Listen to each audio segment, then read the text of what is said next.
문제는 그 피해 학생의 학부모가 재발 방지 각서를 요구한 사안이었거든요. 그러니까 이 재발 방지 각서를 가해 학생들에게만 요구를 한 게 아니라 교사들에게. 근데 그거를 강요하지 않았다는 걸 입증하지 않는 이상은 그 각서의 증명력이 확 떨어지는 사태가 벌어지게 되죠. 혹시 이런 과정들을 녹취를 했다라고 했을 때 그 녹취 자료는 증거로서 채택이 가능할까요? 사실 각서보다는 녹취가 낫죠. 왜냐하면 녹취는 이제 그 강요를 했는지 안 했는지 녹취 전체의 흐름을 이렇게 들어보면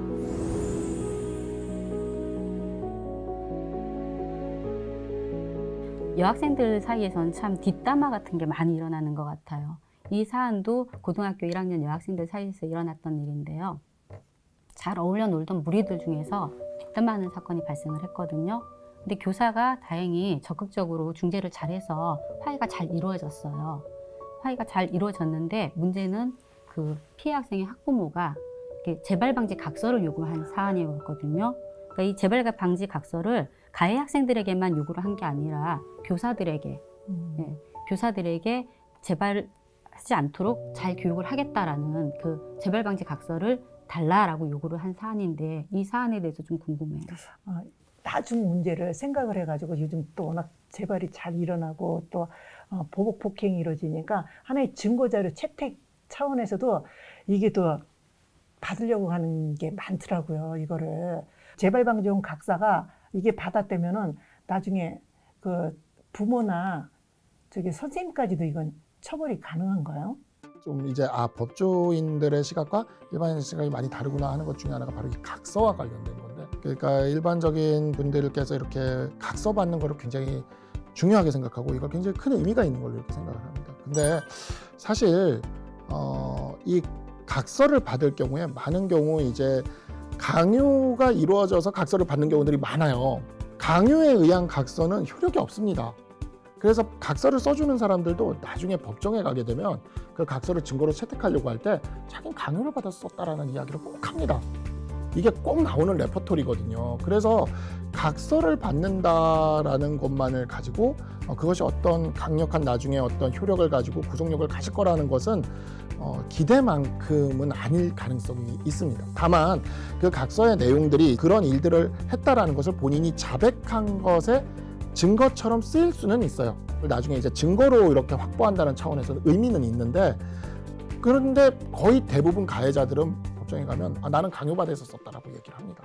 그거를 강요하지 않았다는 걸 입증하지 않는 이상은 그 각서의 증명력이 확 떨어지는 사태가 벌어지게 되죠. 그래서 각서에 너무 몰두하실 필요는 없을 것 같다. 너무 거기에 집착하실 필요는 없을 것 같다. 물론 없는 것보다는 나을 면은 있습니다. 이런 과정들을 녹취를 했다라고 했을 때 그 녹취 자료는 증거로서 채택이 가능할까요? 통신비밀보호법상 이제 대화자 간의 녹취, 그러니까 내가 말이 들어가야 돼요. 대신 내 말이 들어가는 상태에서의 녹취는 형사상 책임이 없습니다. 증거로도 모두 쓰일 수가 있어요.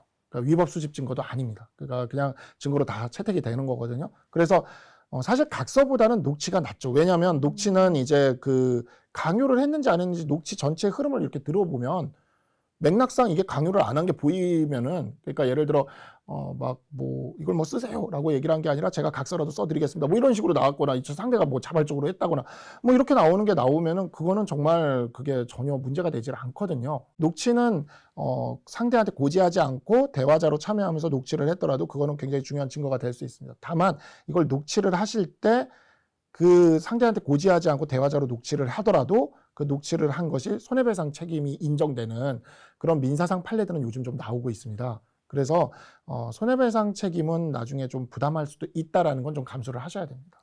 되게 보면 요즘 또 부모님들이 혼자 가기 두려워하시잖아요. 친구가 누구를 데리고 가는데 같이 간 사람이 자기는 한마디도 안 하고 옆에서 녹음을 한 거예요. 둘이 얘기하는 걸 녹음을 했지만 다른 사람이 녹음했을 때 그것도 그건 통일법상 문제가 될 수가 있습니다. 여기서 대화자라 함은 반드시 내 목소리가 들어가야 되는 게 하나의 그 적입니다. 그러니까 녹음하실 분은 목소리가 그 녹취 안에 좀 한 번만 들어가면 돼요. 예, 한마디라도 하시는 게 좋습니다. 이게 왜 그러냐면 내 목소리가 안 들어간 상태에서 다른 사람들의 목소리만 들어간 게 녹취가 되면 그거는 도감청으로 봅니다. 통신비밀보호법에서 금지하는 도청이나 감청에 해당되기 때문에 그래서 녹취를 하실 때는 녹취하는 사람의 목소리가 반드시 포함돼야 됩니다. 참 오늘 디테일하게 알게 되는데요.